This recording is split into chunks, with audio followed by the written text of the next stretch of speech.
Hey, it's Dave. I'm back with the Author's Reserve, and today we're going to do a review that I wish I didn't have to do.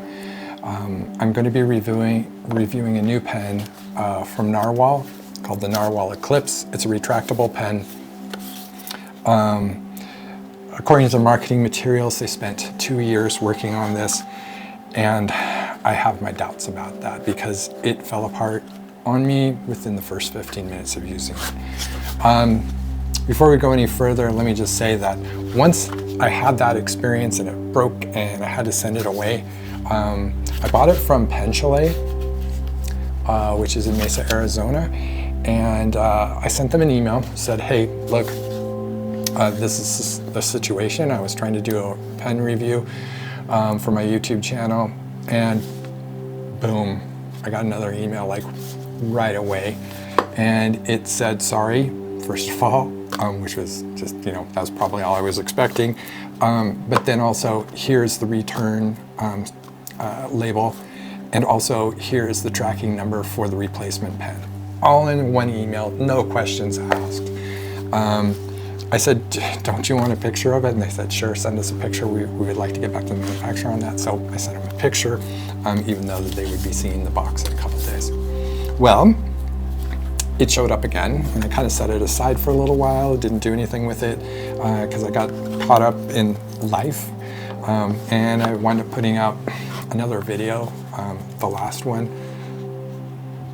second to last one, and then earlier this week I went ahead and tried to do the review of this again, and it broke in the same fashion that the first one did. So that's why we're going to do the review of this. Now, I am still going to give this pen away to somebody. This one broke in a slightly less bad way, and so it's still usable. But with that said, let's go ahead and do the review. So here's the box. It's got the little narwhal, which is a whale. I don't know if you're familiar. It's a whale with a tooth sticking out of its forehead, at least the males. Yes, it's a tooth, not a horn. It's called the unicorn of the sea by some people. Inside is a little pen coffin, as they kind of call them. This has the same logo and the same size and the same foil, but this one's raised. It's kind of cool looking, actually. I think they did a pretty good job of the packaging.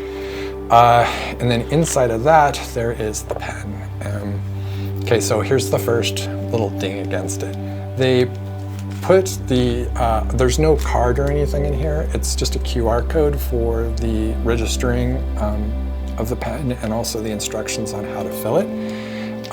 But it's on a mirror-like foil finish. And if you've ever tried to scan a QR code on something that's mirror-like, your camera wants to focus on itself.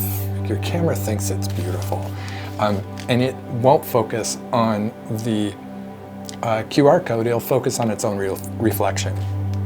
So, come on, guys, you should have at least tried that on your own. I tried 2 cameras and my iPad and had the same problem with all of them.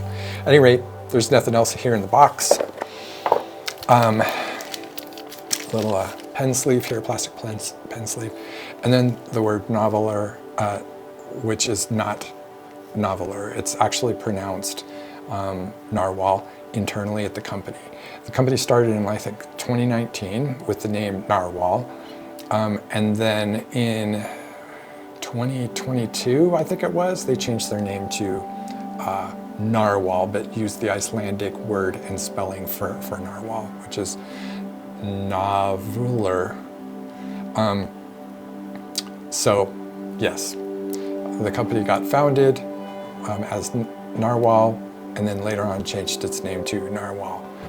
It sounds a bit like stupid, but it is actually the truth.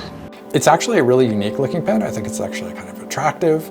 It is completely different from any other retractable pen that I know of. You'll notice that there's these openings in the side, and that allows the pen to, the body of the pen to be collapsed like this, which, as you can see, is springing the nib out of this section here. So push a little further and it engages, and then you have your pen.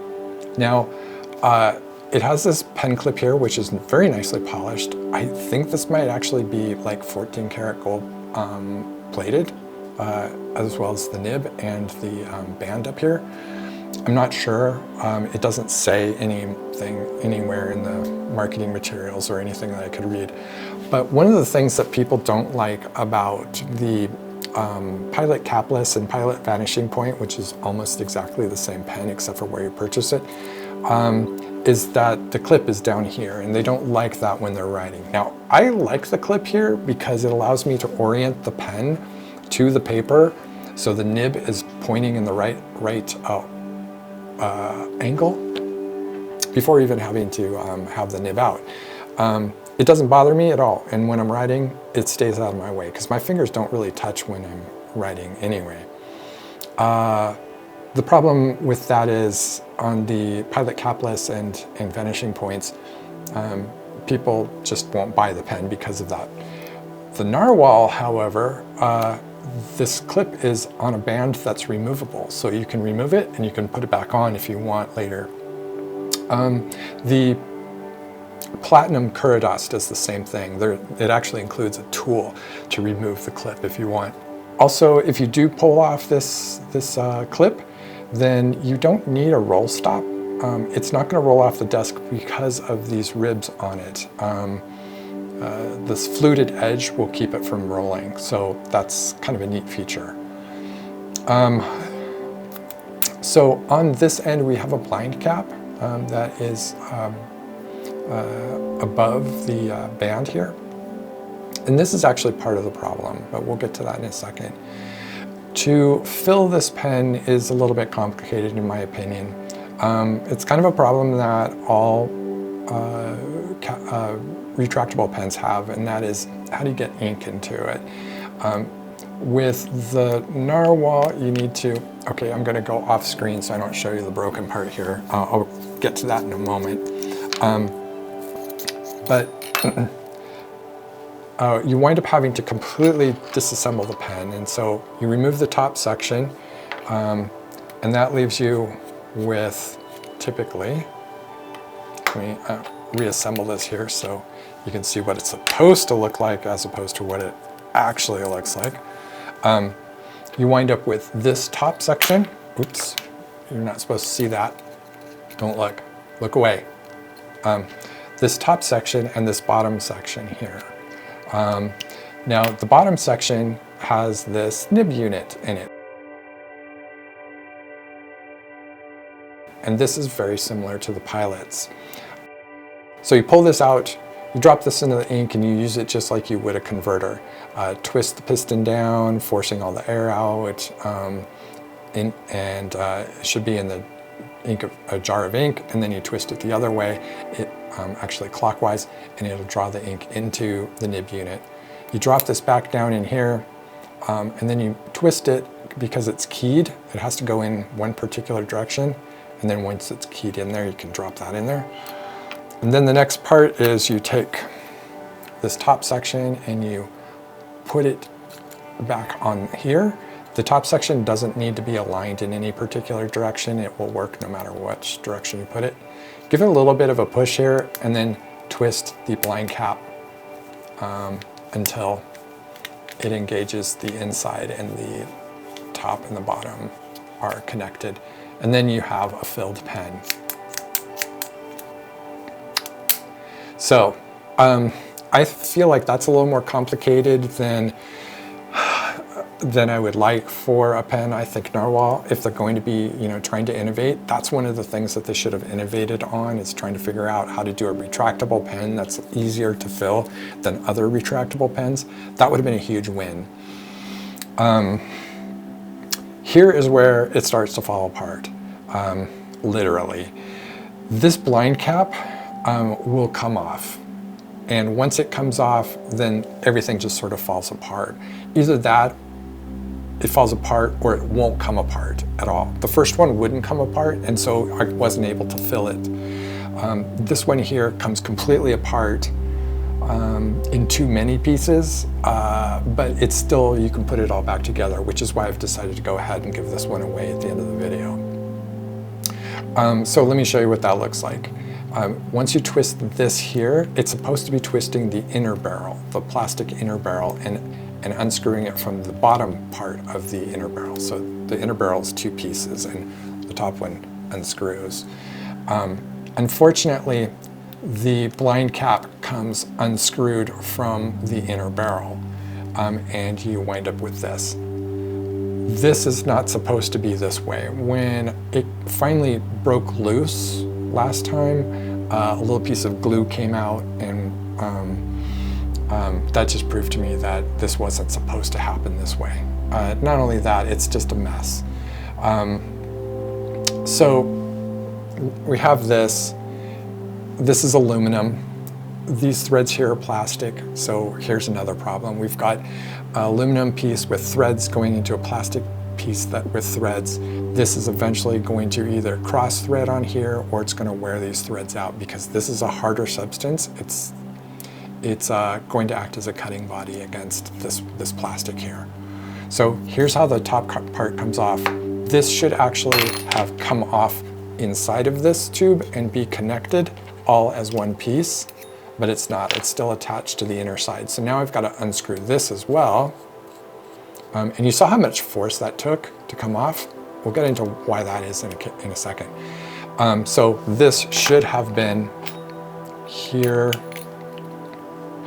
and here, like that. So that should all have been one unit. Okay, so why did it do that? Well, let's pull this part back out, this top part of the inner barrel. This is mated to the inner barrel on the bottom side because they've got a little, I think it's aluminum, I don't think it's steel, no, it sounds like aluminum, band on here. And again, we've got metal threads going into plastic. And not only is that bad for the plastic, but another thing is it has a different expansion coefficient than the plastic does than the aluminum. So as the temperature changes, the plastic is going to shrink more than the aluminum is, and so the plastic is going to bite down on that. And that's why, especially here in my cold garage, that's why at some point I couldn't twist this anymore and get this to unwind from the bottom part here. And the glue that was attaching this finial to the inner barrel broke loose. So that's another thing. I'm also concerned that because this is a long piece of plastic inside of a long piece of aluminum, that the inner barrel, the plastic one, is going to shrink more than the outer barrel is, and that will cause it to bind against this this band up here, cause the finial to be drawn down and bind against the finial. Don't have any proof that that's the case, but that might have also been part of the one of the factors that caused the cement to break free. While we're on that subject, why did they use this funky plastic cement? Because if they used another type of cement, it would have caused the plastic here to melt. What they probably should have used is some sort of an epoxy if they really wanted this to come free, not come free. The problem there is that it might cause more failures during construction, production, in that if there's just even a drop too much of epoxy, this would have gotten essentially welded to this part here, and wouldn't have been able to twist no matter what. Okay, so those are the main problems with the pen, but I have one more that I'm a little bit concerned about, and I didn't use the pen long enough to find out if it is actually a problem. But since Narwhal likes their products to have nautical themes, I thought I would use a nautical theme a nautical analogy to illustrate my last issue with this pen. And that is, what sank the Titanic? A little quiz. If you would have said the iceberg, then you're getting really close to what I looking for. And it's not the iceberg itself, it's the hole that the iceberg left in the Titanic. And this is covered in holes. Now, of course, we don't want to float the pen, but let me ask you, what happens to ink in a normal pen if the converter fails or the cartridge comes loose? Well, that ink just sloshes around in the body, does it not? And here, there's nothing to keep that ink inside the body because of all these holes. Now, of course, there is an inner body, right? And the nib unit is inside of the inner body, and that nib unit is acting like a cartridge or a converter. However, if you look here, that inner barrel has a hole that goes right into this finial, and that finial goes right here to this. And so I can definitely foresee ink sloshing through the barrel, inner barrel, and into the finial, the blind cap, and then out into your pocket or all over your desk or wherever you happen to be using this pen. So in my estimation, that's just a risk I don't want to take for a fountain pen. And if you do win this pen, then I want you to be careful with it for a while until you prove that it doesn't do that and I'm wrong, and I hope I am. But yeah, I don't trust this pen. I think Nahvalur did an amazing job of trying to innovate. I think that they just didn't leave it in the oven long enough, and it needs to bake a little more. I'd be more than happy to look at the Eclipse 2.0, but for this first initial version, I'm not interested in it. Now, before we go any further, I want to just say, if you want to be entered into the drawing for this pen, subscribe to the channel first, please, and also hit that like button, and then down below put a comment and use the word unicorn in the comment, and that will be the keyword that my algorithm will pick up and select a winner at the end of the month. The last thing I wanted to say, though, is that this doesn't mean Nahvalur is a bad company. I really don't think that that's the case. I think Nahvalur has done an amazing job. This is the Nahvalur Schuylkill, which we will be doing a review of. And I will be giving away not one, but 2 Schuykkils because I think they're that good. No, that's not really the case. I don't think they're that bad, but I actually accidentally put 2 Schuykkils in my cart and then wound up checking out, and so I got 2 delivered to me, so now I have to give 2 away. So one will be for the actual review of the Schuylkill, which will be coming up soon. That's all I have for this video. I really appreciate you watching to this point in it, if you are still watching and haven't fallen asleep. Remember, put a comment down below with the word unicorn in there, and thanks for watching. Keep writing.